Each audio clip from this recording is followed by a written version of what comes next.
Dear students, today we will learn about transcriptome. So first we should know about what is transcriptome. A transcriptome in a sense is refers to all the RNA content of a cell. I mean every single bit of RNA content that is present inside a cell is known as transcriptome.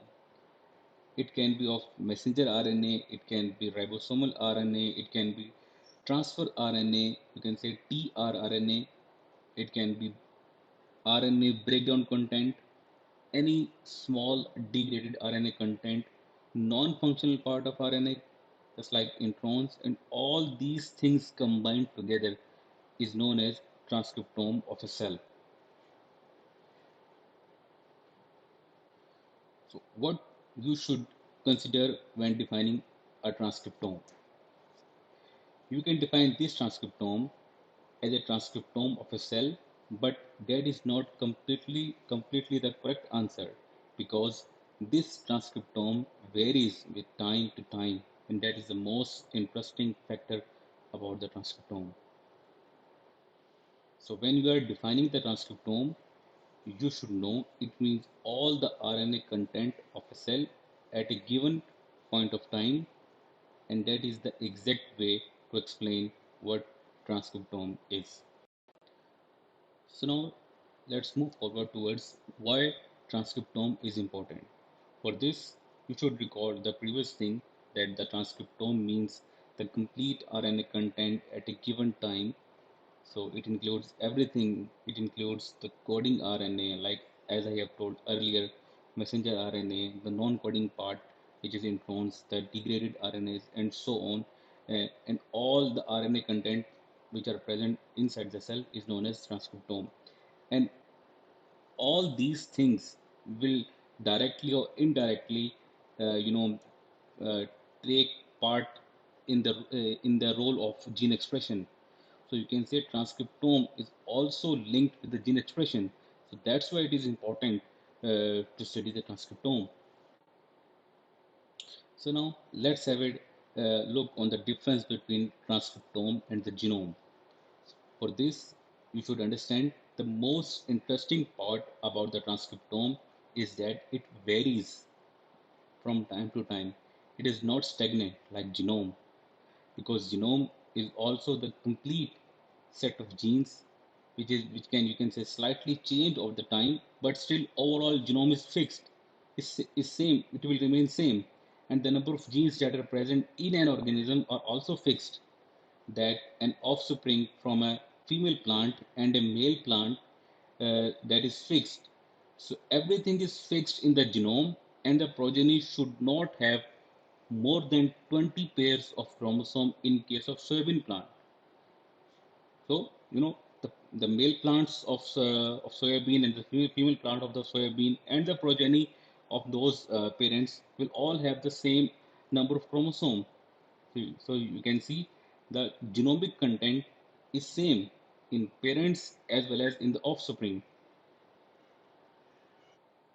So everything is fixed, and each cell and you can say and in each cell it is fixed and same, but transcriptome varies from cell to cell from time to time.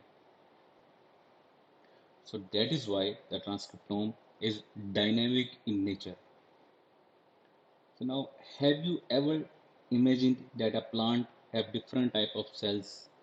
They have, you can say, they have root cells, they have shoot cells, they have stem cells, and they have cells in the leaves and flower, and in everywhere they have the cells. So let us say these different types of cells perform completely different functions. You can say the cells which are present in the root, they only take part in the development of the root, and the cells which are present in the shoots, they only take part in the development of shoot. Similarly, in the case of flowers or in the case of any other organism. So now all these cells have same gene content, or you can say same genomic content in each and every cell, but still why one cell help to develop the roots and why the other cell help to develop shoots or stem, and you can say how different cells do these things differently and why the transcriptome varies if the genomic content is same, is constant throughout the cell in each and every cell of the plant. So the answers of all these questions is that it is not about how many genes are there. It is about it is not about you can say what kind of genes are there, but it is all about how the combination of genes are expressed in those cells, and you can say it is all about gene expression. And when we mean genes to be expressed, we mean the production of mRNA or messenger RNA. And whenever we talk about RNA, all the RNA content of cell, we are talking about the transcriptome of that cell. So what is the idea that why these things happen? Why root cell is different than shoot cell? Why stem cells is different from flower cells? The answer lies in the varying gene expression of those genes in those cells. So in this case of transcriptome, if you study transcriptome correctly, then you can find that this transcriptome of a root cell is different than the transcriptome of a shoot cell. Then it is different, you can say, for the transcriptome of flower cell. So all those cells, they have different transcriptome at different time point. So the two things are very, very important to use transcriptome.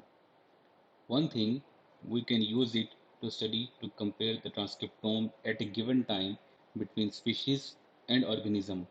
Not actually species, we can say we can actually compare it between different organisms as well. And one more thing to know about transcriptome, that transcriptome is under the control of various levels. It depends on the environmental factors and many other factors. So that's why it is much more dynamic, much more changeable. So we can compare the transcriptome of different organisms to see how they actually function and which cells perform which function and what kind of percentage of transcriptome is going on in that particle in that particular cell for that particular time period.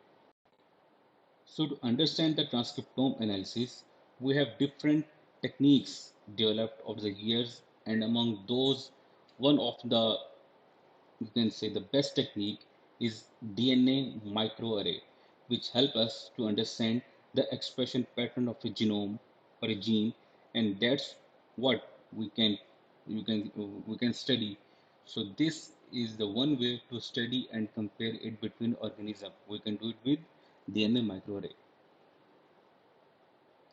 So let's say uh, we have a completely different, you can say, unknown organism or unknown cells. We do not know we have a transcriptome, what kind of transcriptome that cell having, or you can say you don't know what kind of cell it is, what kind of function that cell is performing.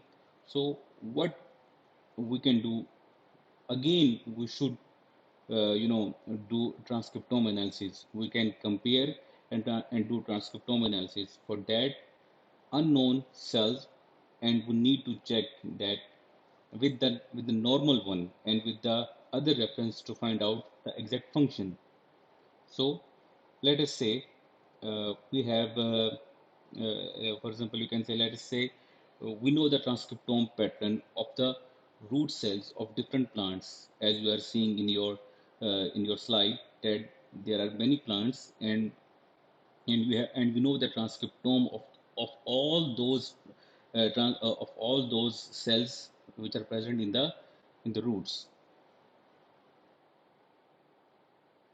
And we also have that unknown cell transcriptome that we want to analyze, and that we need to compare it with the reference sequence of the already known reference transcriptome of the roots, and that we have, and we can find a remarkable similarity with one or two of these references. So you can find that yes, it is more similar with the root cells than the shoot cell. So in this way, we can tell the functionality of that unknown cell is a kind of developing the root functionality. So we can tell those things by comparing with the transcriptome with different organisms and also in different with further for the detection of unknown tissues that we are dealing with. So as you see in this slide, if I repeat all this scenario, that for example, there is an unknown organism or unknown cell, you don't know about what kind of function that particular cell is performing. And beside this, you also know there are different kind of plants, and you know the transcriptome of these plants. So now you have two sets. One is set having all the plants and you know about the transcriptome of the root cells, and there is a new group, another group, which you do not know what that kind of cell or what kind of that organism is performing a specific function. So what we do, you will do transcriptome analysis of the unknown cell and compare the transcriptome analysis results with the already known transcriptome analysis of the root cells. If the unknown cells also show the transcriptomic data similar with with that of root cell, so in this way you can say that okay, the new unknown cell is also playing its role in the development of the transcriptome, the development in the root. So you answered all these questions on the basis of the comparison of transcriptome analysis of both the organism. Okay. So the transcriptome analysis give us a whole new dimension, a whole new idea, or to study the molecular pattern, the molecular understanding of a biology. And so now we have separate part of transcriptome analysis in biological field, and that is called as transcriptomics, which is combined with bioinformatics as well as proteomics. Right? So these are the complete and ultra modern section of biological sciences. So you can say transcriptome, if I summarize the transcriptome and transcriptomics, the transcriptome is the total amount of RNA present inside a cell at a given period of time. It is dynamic in nature, and the study of all these materials is known as transcriptomic, which is allied, which is in alliance with the latest bioinformatics as well as proteomics tools. So this is the overall, a view about the transcriptome and the transcriptomics.